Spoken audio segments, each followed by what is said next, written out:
السلام علیکم ورحمة الله وبرکاته. محترم پوښتنه کړې ده چې دا د ښځو سنت کېدل څنګه دي.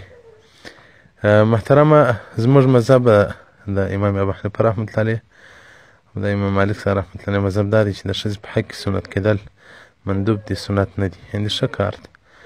ځکه د عبدالله بن عباس رضی الله عنه څخه روایت دی چې سنت کېدل د نارینه په حق کې سنت دي، مکرمة للنساء، د ښځو په حق کې بیا ښه کار دی.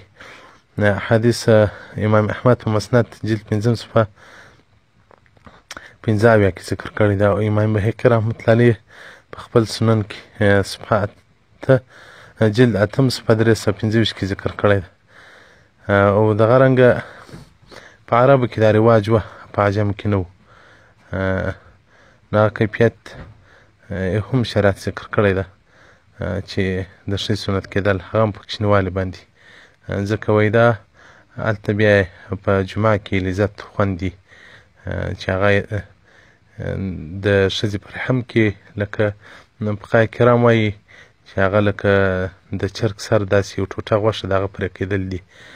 بار بار مو ویلي دي چې دا بعضې مسایل موږ ته وړاندې سي، واقعیت موږ ته تکلیف سي جواب وویو، نو خو په دین کې شرم نشته، نو بیا حدیث کې ولې ذکر کېدل؟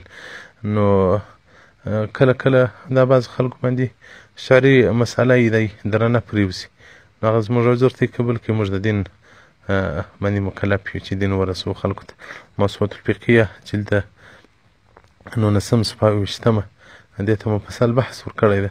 السلام علیکم ورحمة الله وبرکاته.